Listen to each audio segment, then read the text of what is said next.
Dude, this movie was brilliant. Brilliant, beautiful, inspired. Man, got totally robbed at the fucking Oscars. This is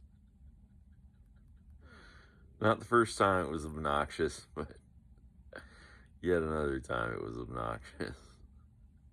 This is one of the greatest scenes in movie history. When I saw the surreal montage in Sinners, I said, what does this look like on the page? What could the scripting of this read like? We have the script for Sinners. On page 63, there's the surreal montage. Sammy closes his eyes and enters into a trance, playing wildly. We rotate around him to reveal a Senegalese Zalem player in traditional African dress who stares at Sammy while playing his instrument in unison.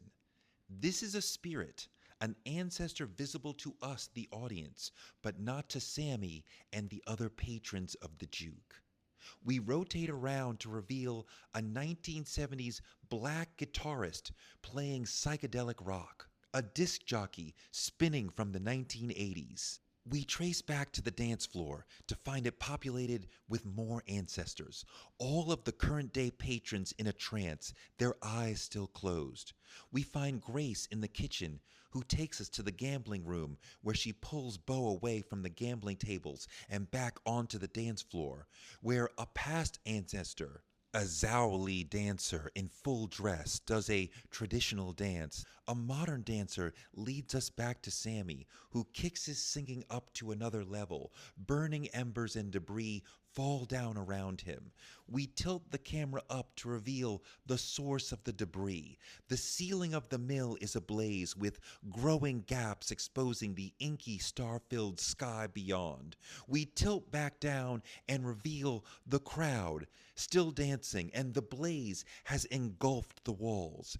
We spin around and pull back beyond the walls of the juke, wide on the patrons, as they party with their ancestors, past and present, in what is now an open field with burning debris illuminating them.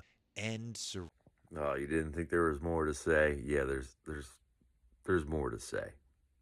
I've got a major gripe with Sinners that we gotta talk about, man. This is an incredible movie, a near masterpiece in my opinion, and I still feel that way after watching it multiple times, but there's still something that pisses me off just a little bit. Where the fuck did the Native American vampire hunters go, brother? I wanted so much more of these guys in this movie, dude. They were such a cool concept. Swagged out, looking badass as all hell. I mean, come on, bro. It's so dope to me that the first time we see the main antagonist of this movie, Remick, the lead vampire, he's being hunted down by a Native American tribe. We first see him, he is on the run, he is super fucked up. I mean, they almost got his ass. Of course, he manages to escape by manipulating a couple of lowlives, and he wreaks havoc on the juke joint later on in the film. But what is the connection here with the Native American tribe that was hunting down Remick? How did these hunters find him in the first place? What is their relationship? What in the supernatural world was happening? It's confirmed that these hunters are from the Choctaw Nation, which have a strong historical presence in Mississippi, which is why it makes sense that they're in this film. We see that these dumb racist KKK idiots let Remick into their house because he has some coin for them, right? I mean, these people are such fucking horrible human beings that they trust this random on the brink of death, terrifying looking white man over these Choctaw hunters. That's diabolical, man. The presence that the Choctaw hunters have here is so awesome, man. Their aura is unmatched. It is immediately understood that they just know vampire lore. They get the supernatural, obviously. They know what he is, they know what he's trying to do, and they were trying to kill him before daylight breaks. The hunters are just trying to be kind. They know that he went into this house, and they're like, hey man, we know that guy's in there. He's not what he says it is. I'm telling you, you gotta get the fuck out. Another hunter looks over, the sun's going down. He's like, hey man, we gotta speed this shit up. The sun's going down, spooky hours are coming. This vampire is about to power up. That culture does not mess around at night, let alone with vampires, and these people were not worth the trouble, obviously. They were genuinely trying to help these people out. They were like, look, we will solve this problem right now. Just step aside. But once that sun went down, they knew that that evil was lurking in the house, and he was like, hey man, Godspeed. Y'all be good in there. You're not worth my time. Love that you could see the 3 vultures above the house too, signifying that they are soon to be 3 dead bodies, 3 no souls in this home. I also think it's a dope touch that the vampire hunters were likely tracking down the vultures, which is just such a cool little detail. I believe that before Remick finds Sammy and Preacher Boy in Sinners, he was seeking out another with the ability that Sammy has, seeking out a way to pierce the veil and commune with his ancestors through the power of music. We know from the film that's what Remick is desperately hunting down. And we also know from the film that people with Preacher Boy's ability within the Native American culture are called fire starters. So I imagine the last stop that Remick made before he finds Preacher Boy and Sammy in Sinners is that he was trying to hunt down the fire starter within the Choctaw tribe. And the Choctaw are so gifted in the spiritual world and the supernatural, and they know of all of this folklore, so they spotted Remick out immediately and called him for what he is. And they almost hunted him to the brink of death, which would have solved everyone's problems, but of course,